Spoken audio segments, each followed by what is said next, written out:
ont l'obligation de nous répondre par rapport à cette question. Sur l'absence de mention de détournement ou de sanction, mais nous demandons à tous les Sénégalais de revoir les recommandations de la Cour. Aucunement dans les recommandations de la Cour, il n'est fait mention d'ouverture d'informations judiciaires, de traduction devant la Chambre de discipline financière ou même de remboursement.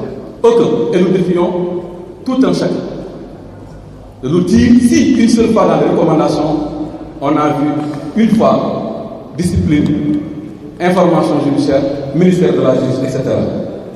Maintenant, il importe de comprendre et de savoir par quelle alchimie l'actuel ministre de la Justice est arrivé, lui, à définir des catégories d'infractions et des personnes qui devront répondre devant des juridictions compétentes, en l'occurrence la Cour de justice et le parquet financier. Par quelle alchimie? Où est-ce qu'il l'a trouvé? Qu'ils nous le disent. Aucunement dans le rapport. Je le dis encore et je le répète, il n'a fait mention de détournement et de cas de remboursement ou même d'ouverture d'informations judiciaires.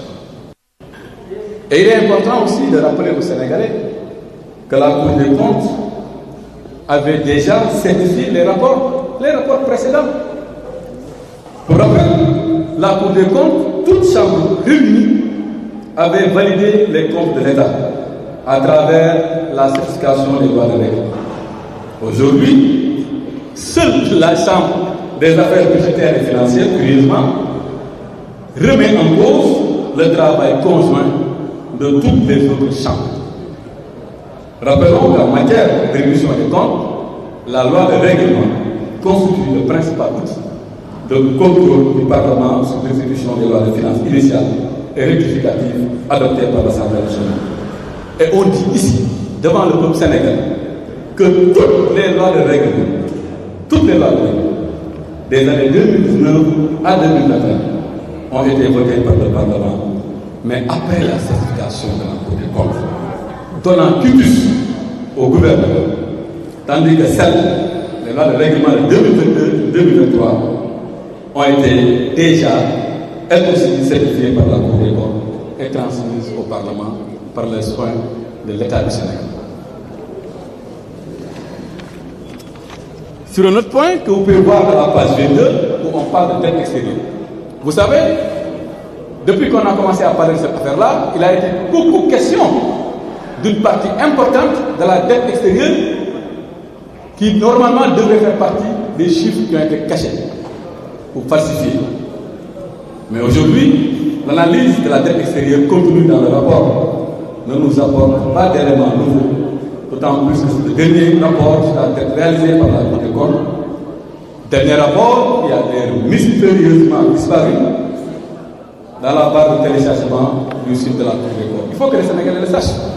Depuis hier à midi pile, midi 0 minute, juste après la publication du rapport de la Cour des comptes, la Cour des comptes refuse aux Sénégalais d'avoir accès à l'ensemble des documents qu'elle avait préalablement certifiés pour le compte du Sénégal. C'est assez curieux. Il faut qu'on le dise. C'est assez curieux. Pourquoi ils refusent aux Sénégalais de voir les autres rapports qui ont été certifiés par la Cour? Par la machine ou volonté manifeste de vouloir cacher des choses aux Sénégalais, c'est assez douteux et nous interpellons la Cour. Et nous continuons à l'interpeller. Et nous le mettons à défi. Et nous lui disons que les Sénégalais n'accepteront maintenant jamais de voir ce site enfin disponible une semaine après que les Sénégalais soient déjà intoxiqués. Maintenant, il y a une chose importante que la Cour a dit et qu'eux, ils ne diront jamais. Ils ne diront jamais. Et nous, nous le dirons. Allez à la page 10, à la page 15 et à la page 23 du rapport. À la page 10, à la page 15 et à la page 23 du rapport. Vous allez voir que le rapport élaboré et adopté par la Chambre des affaires administratives, budgétaires et financières de la Cour des comptes n'a émis aucune réserve majeure, aucune réserve concernant aussi bien les recettes de l'État, les dépenses du budget général et enfin les comptes spéciaux du Trésor. Maintenant, ci olof Cour des comptes nee na toutes les recettes retracées par l'État et fournies, et dont les chiffres ont été fournis par notre gouvernement, aucun souci, aucun problème, conforme à la réalité. Pour les dépenses, conforme à la réalité. Pour les comptes spéciaux du Trésor, conforme à la réalité. Je rappelle que le budget, c'est 4 éléments. Le budget, c'est les recettes, c'est les dépenses, c'est les comptes spéciaux du Trésor, et enfin, la dette, le déficit. La Cour des comptes dit, c'est pas moi qui l'ai dit, c'est la Cour qui le dit. Elle dit à la page 10, 15, 23. Aucun problème sur les recettes, aucun problème sur les dépenses, et enfin, aucun problème sur les comptes spéciaux du Trésor. Maintenant, nous avons vu quelques petites incohérences dans la comparaison des chiffres relatifs au pré-projet. Parce que si la Cour nous a dit qu'il n'y avait pas de problème sur les recettes, qu'il n'y avait pas de problème sur les dépenses, qu'il n'y avait pas de problème sur les comptes spéciaux du Trésor, parce que la Cour a comparé ces éléments-là avec le projet de loi de règlement, conformément à la méthodologie donc du rapport. Et je demande aux Sénégalais de lire la première page, la méthodologie du rapport, pour voir où est-ce que la Cour des comptes tire ses chiffres. Et avec quoi la Cour des comptes compare les chiffres de l'État. Aucunement dans cette méthodologie, il n'a été fait mention de la loi de finances initiale qui n'est qu'une loi de prévision. Mais curieusement, la Cour s'est permis de comparer les pré-projets avec non pas les chiffres qui sont contenus dans les lois de règlement, mais il s'est permis de comparer les projets et les pré-programmes avec les prévisions de la loi de finances initiale, oubliant même qu'entre 2019 et 2024, il y a eu plusieurs fois les lois de finances rectificatives. Ça, c'est assez curieux, et nous le disons, et nous demandons aux Sénégalais d'aller à la page 21 pour comprendre cette situation. Et pour l'intégration du financement intérieur privé dans le calcul de la dette publique. Parce que là aussi, c'est important de préciser une chose. Ils ont comparé les recettes, ils ont dit Congo, rien à signaler. Ils ont comparé les dépenses, rien à signaler. Ils ont comparé avec les comptes spéciaux du Trésor, rien à signaler. Ils ont dit maintenant comparons avec la dette. Et je dis ici que pour la dette extérieure, multilatérale et bilatérale, vous pouvez lire le rapport. Aucune difficulté, aucun problème. Ils acceptent que toute la dette bilatérale et multilatérale, les chiffres que nous avions donnés, étaient conformes à la réalité. Madame, si vous voyez le rapport, donc il y a beaucoup de dettes pour France le concerne, États-Unis ou le Canada. Parce qu'ils savent que ça, c'est sensible. Parce que ça, si tu y touches, les autres pays vont parler et ils vont expliquer comment ça s'est passé. Si tu y touches, naturellement, comme on l'avait dit auparavant, la BCEAO sera interpellée. Mais comme ils savent que ils n'ont pas voulu parler de ça.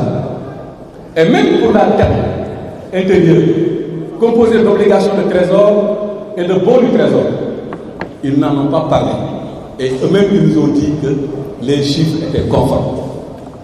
Mais ils ont préféré nous parler du financement intérieur privé. Et là, on le dit, en l'absence de griffes pertinentes sur les chiffres de la dette publique, le nouveau gouvernement a simplement cherché à y intégrer le financement intérieur privé et ses mécanismes de facilitation qui ne sont en réalité que des instruments de gestion de la trésorerie et non des dettes publiques. En langage clair, toute cette littérature autour des prêts contractés auprès des banques commerciales, en vérité, ce ne sont pas des éléments de la dette publique. Pour rappel, la dette publique est constituée de deux composantes. La dette intérieure consistant en l'émission de titres au sein des marchés financiers régionaux et la dette extérieure. Donc il y a un problème assez. J'y reviendrai de manière plus détaillée. Maintenant, sur les immeubles de l'État, ils ont parlé d'immeubles de l'État. Allant même jusqu'à dire que le building administratif aurait été vendu. Comme rappelé dans le dernier paragraphe de la page 34 du rapport, j'invite les Sénégalais, par rapport à cette question, d'aller à la page 34 et de lire et refuser qu'on leur force les choses en les balançant simplement un tableau. Il y a le tableau, mais avant le tableau, il y a toute une littérature de la Cour des comptes qui a expliqué ce qu'il y en est par rapport à cette question.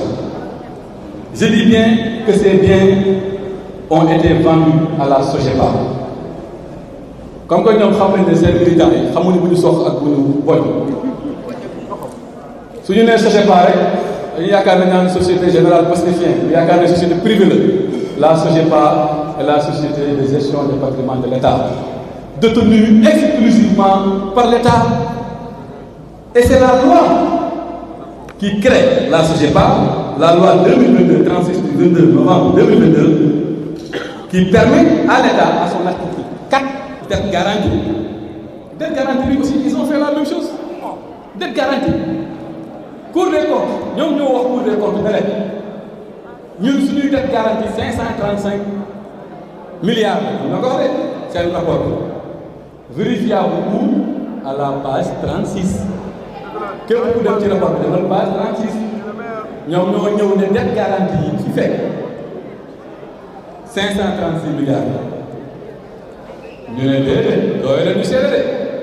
quand nous sommes là, nous avons les autres services du ministère des Finances. Avec les services du ministère de l'économie, nous avons des vrais chiffres de 265 milliards de finances. Moi, je veux